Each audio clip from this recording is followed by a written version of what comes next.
Hi guys, welcome to the channel. நம்ம last வீடியோவில் என்ன பார்த்துருந்தோம்னு பார்த்தீங்கன்னா சீமாஸ் எப்படி ஃபேப்ரிகேட் பண்ணியிருந்தோம் அப்படின்றத பார்த்தோம். லாஸ்ட் வீடியோ போட்டு ரொம்ப நாள் ஆச்சு. ஸோ லாஸ்ட் வீடியோ நீங்கள் பார்க்கலன்னா பார்த்துட்டு வாங்க, ஜஸ்ட் ஒரு ப்ரஷ் அப் பண்ணிட்டு வந்துடுங்க. லாஸ்ட் வீடியோவிலே சொல்லியிருந்தோம். நெக்ஸ்ட் வீடியோவில் இப்போது பிஎன் ஜங்ஷன் வந்து சப்ஸ்ட்ரேட் லெவலில் எப்படி ஒர்க் ஆகுது, இந்த இன்புட் வோல்டேஜ் கொடுத்தா எப்படி வந்து எலக்ட்ரான்ஸ் மூவ் ஆகி நமக்கு ஒரு அவுட்புட் வோல்டேஜ் வருதுன்றதை பார்க்கலாம்னு சொல்லி நம்ம சொல்லியிருந்தோம். ஸோ இதை பார்க்கறதுக்கு முன்னாடி இந்த வீடியோவில் நம்ம வந்து ஒரு பிஎன் ஜங்ஷன் எப்படி ஃபார்ம் ஆகுது, எப்படி ஒர்க் ஆகுதுன்றதை பார்த்துருவோம். வை பிகாஸ் இந்த சிமாஸ்லேயே பார்த்தீங்கன்னா நீங்கள் நிறைய பிஎன் ஜங்ஷன் இங்கே பார்க்கலாம். இங்கே ஒரு பிஎன் ஜங்ஷன், இங்கே ஒரு பிஎன் ஜங்ஷன், இங்கே ஒரு பிஎன் ஜங்ஷன்.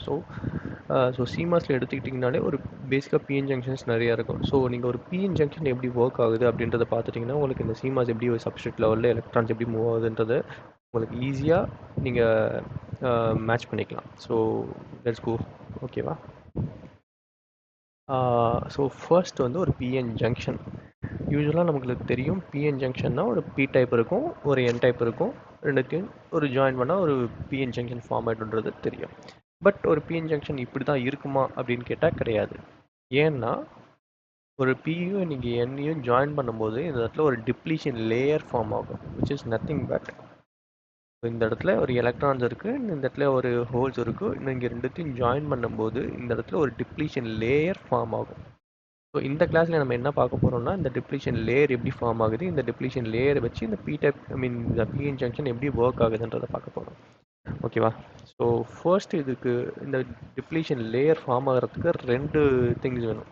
என்னன்னு பார்த்தீங்கன்னா ஒரு டிஃப்யூஷன் அண்ட் ட்ரிஃப்ட். ஸோ டிஃப்யூஷன்னா நமக்கு ஆல்ரெடி தெரியும். ஒரு இந்த இடத்துல எலக்ட்ரான்ஸ் வந்து இங்கே டிஃப்யூஸ் ஆகி, அதாவது விச் மீன்ஸ் ஃப்ளோ ஆகி இந்த பக்கம் போகிறது, டிஃப்யூஸ் ஆகிறது அப்படின்றது தெரியும்.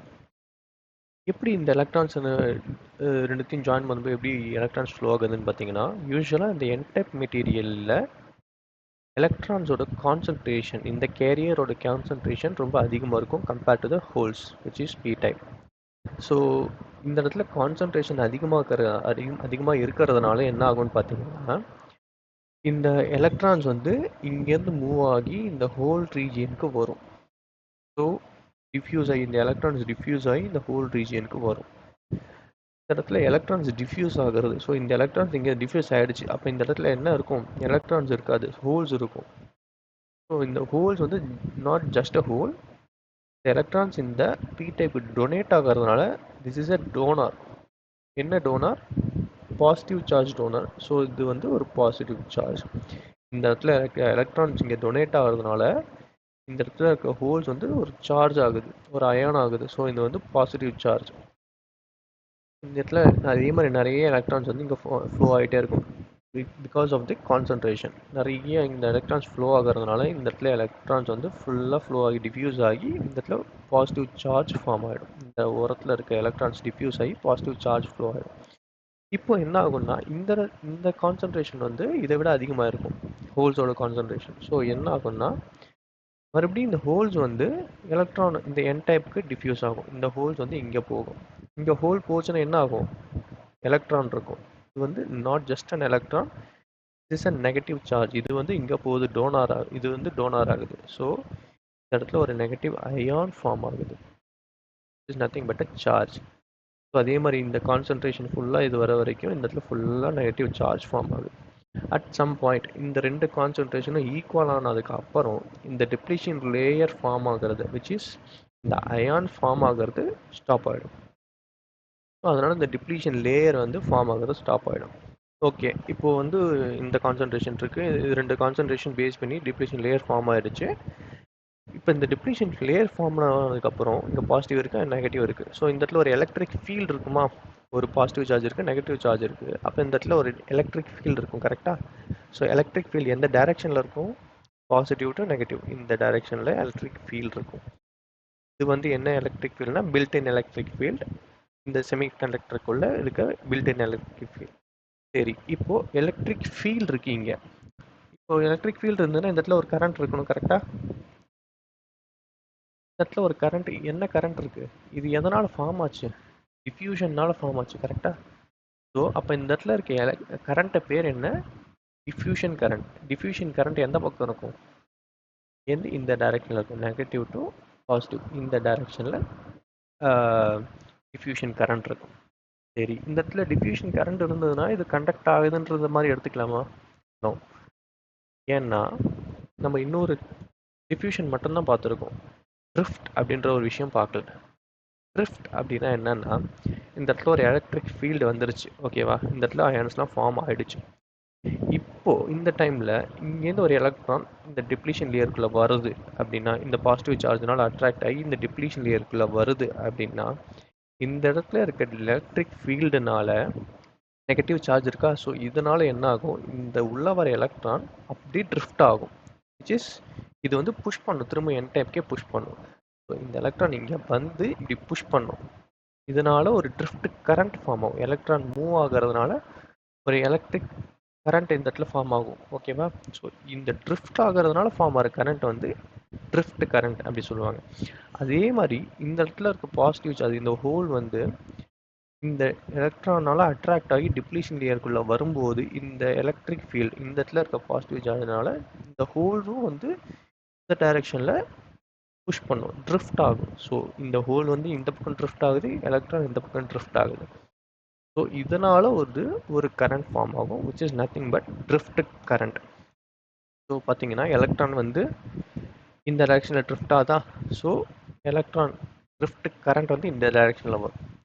ஆல்ரெடி டிஃப்யூஷன் கரண்ட் இந்த டைரெக்ஷனில் பார்த்துருக்கோம். இப்போ இந்த ட்ரிஃப்ட் கரண்ட் இந்த டைரெக்ஷனில் வருது.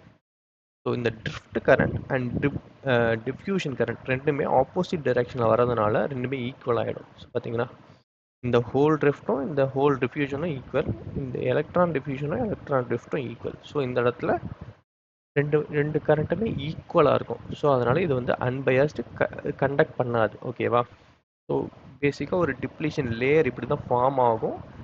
ஃபார்ம் ஆகி இதுக்குள்ளே இருக்க கரண்ட் இப்படி தான் இருக்கும், எலக்ட்ரிக் ஃபீல்டு இப்படி தான் இருக்கும். ஸோ இந்த டிஃப்யூஷன் ஆகிறது தான் மெயின். ஓகேவா? இதுதான் நம்ம சிமாஸில் யூஸ் பண்ணுவோம். எப்படி டிஃப்யூஸ் ஆகுது, இந்த கரண்ட் எப்படி இருக்குன்றது தான் நம்ம சிமாஸில் பார்ப்போம். ஸோ இதுக்கு ஒரு ஐடியா கொடுக்கறதுக்கு தான் இந்த பிஎன் ஜங்ஷன் பண்ணியிருந்தேன்.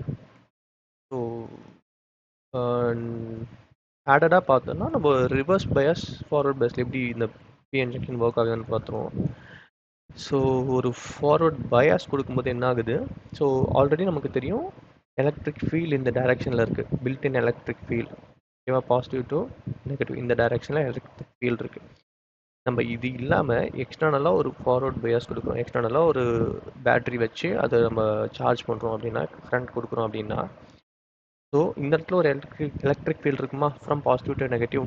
ஸோ இந்த எலக்ட்ரிக் ஃபீல்டு இப்படி இருக்குமா, இந்த எலக்ட்ரிக் ஃபீல்டு ஆப்போசிட் டைரெக்ஷனில் இருக்குது. ஸோ ரெண்டுமே ஆட் பண்ணும்போது என்ன ஆகும்?